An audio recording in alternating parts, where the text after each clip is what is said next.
mirror the Cleveland Browns last year. Remember, nobody was looking for the Jets. Nobody was saying, "Hey man, the Jets got it going on," and they turned it around, man. They look like a viable football team. The New York Football Jets look like somebody that you need to talk about. So that is quality coaching. The New York Jets, they're doing it. They got solid coaching. They're rebuilding this. Sam Darnold is a guy who can manage a game. Believe it or not, y'all, this is something that's gonna bring. This is something that may shock you guys. Sam Darnold might be the next Eli Manning. And what I mean by Eli Manning, he ain't gonna say a whole lot. He ain't gonna make the organization look bad, and he's not gonna jump off the screen at you. But Eli Manning, somehow, some way, on a regular basis, gets it done, doesn't he? Somehow, some way, Eli Manning gets it done. And if you don't think so, all you have to ask Tom Brady if Eli Manning get it done. Ask Patriot fans, does Eli Manning get it done? See, everybody likes to talk about, man, Eli Manning that led the league in interceptions on more than one occasion. You're right. But guess who's the all-time leader in interceptions in NFL history is a Hall of Famer by the name of Brett Favre. And if you are Brett Favre and you led the world in interceptions, why is Eli bummed for leading the league a few times? Sam Darnold is going to be able to manage the game and let them play defense. A lot of people say, well, you can't win the Super Bowl like that. Yes, you can. You can still win the Super Bowl by running the football, playing defense, and making timely plays. Because this isn't a passing league. I'm going to say that again. This is not a passing league. Let me say that one more time. This is not a passing league. This is a completion league. And this is not about throwing the ball 45, 50 times. It's not about doing all this extra stuff. What it is about is throwing the ball, completing passes when it is necessary. And when you completing passes when it's necessary, you put yourself in a situation to succeed on a regular basis. And Sam Darnold, I believe, is going to do that. He can make all the throws. We saw him try to overdo it in college, but that's what you do in college. Everybody tell you you in the running for the Heisman. You fall for the hype and you try to overdo it, and what happens? You end up overdoing it, and you are not successful. And if you're going to be successful in this game, all you need is proper coaching to say, look, we just need you not to blow the game. If you remember, early in his career, Ben Roethlisberger was doing just that, not blowing the game. If he didn't blow the game, the Pittsburgh Steelers could potentially win it. So keep that in mind. Now, I'm going to keep it going to guys who we going to call, instead of these guys, fast risers or out of nowhere, I'm calling them fresh off the bench, man.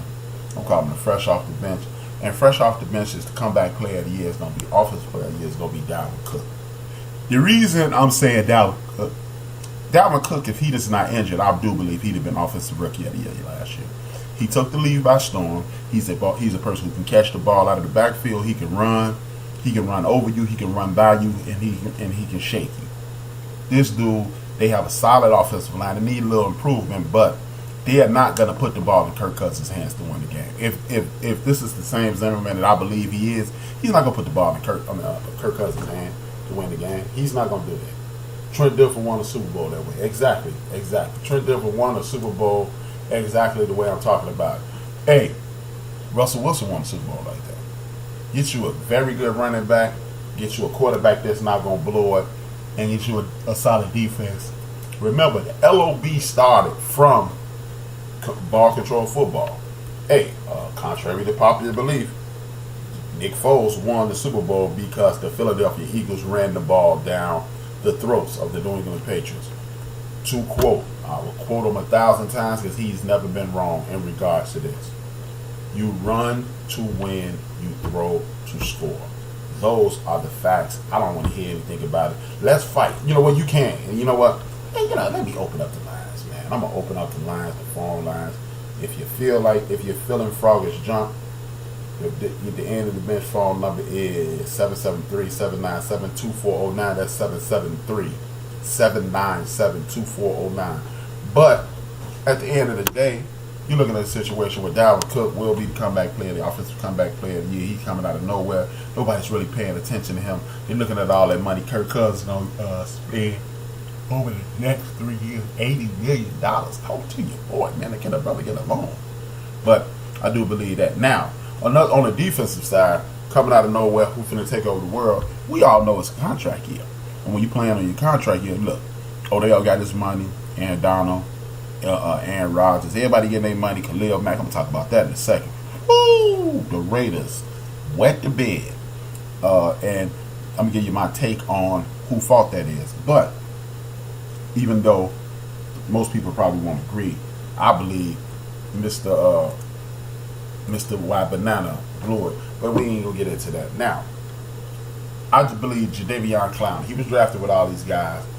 Look, Jadeveon Clowney was extremely dominant on the run last year. The year before, he was dominant in the pass rush. This lets me believe that he's becoming a more well-rounded football player. And remember, the big talk in the draft was, don't pick Jadeveon Clowney, pick Khalil Mack.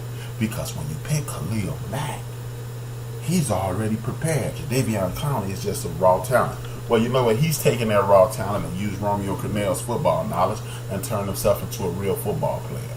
I don't know if he's going to be a Hall of Famer. Nobody knows at this point. He looks like a very solid football player. But it's a contract year.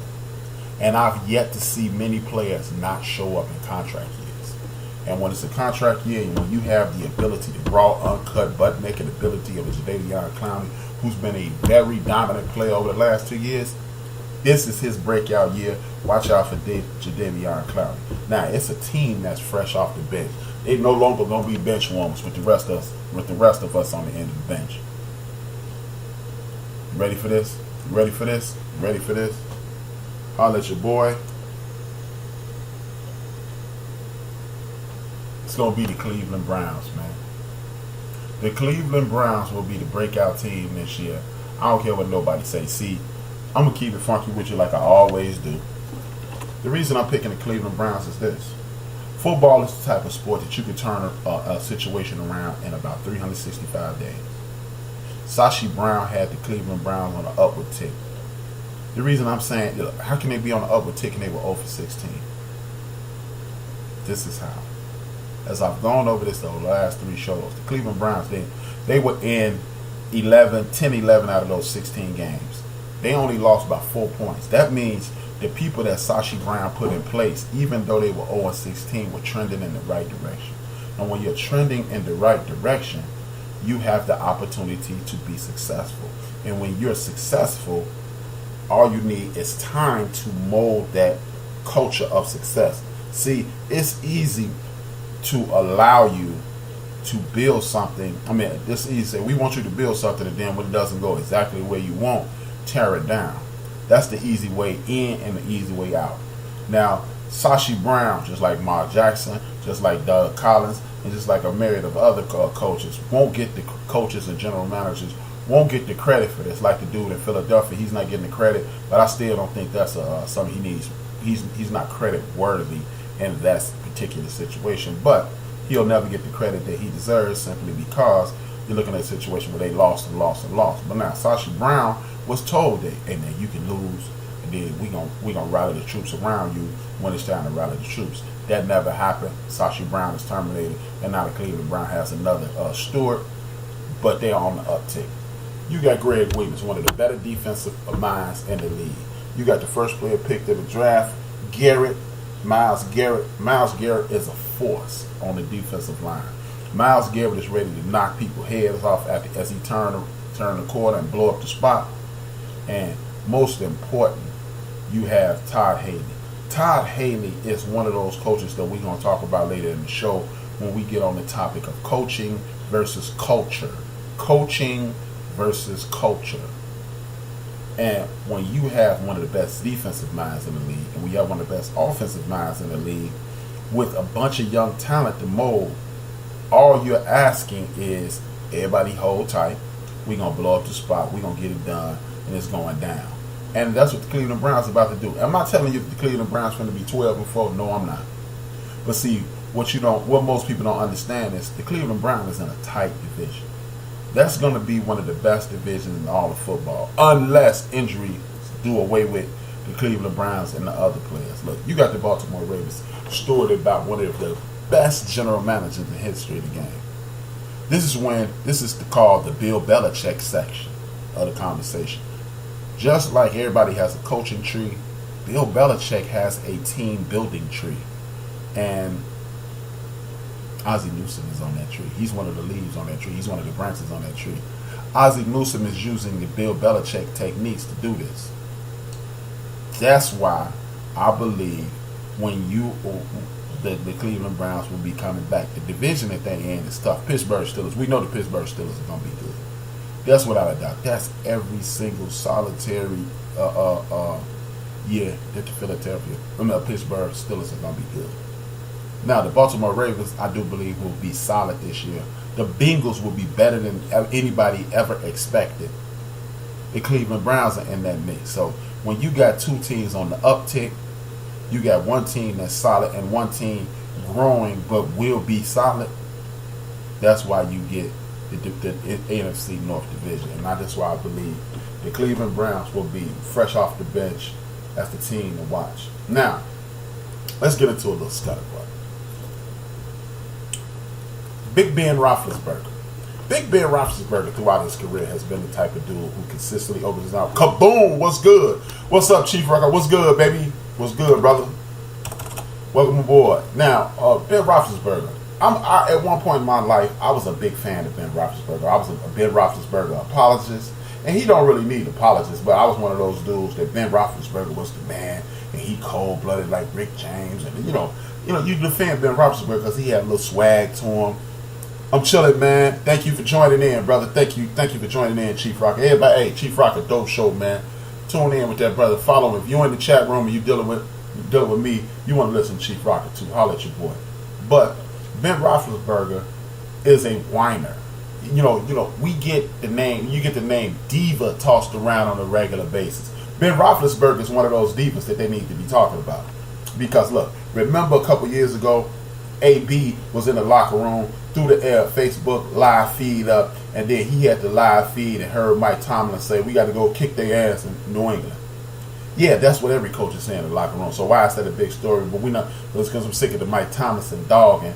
But even with that being said, AB threw the feed up and whoa, everybody was up in arms. Why would you do that? You going to feed the media and blah, blah, blah, and this, that, and third, right? Y'all remember that. I know y'all remember that. Now, as you're doing this, remember this.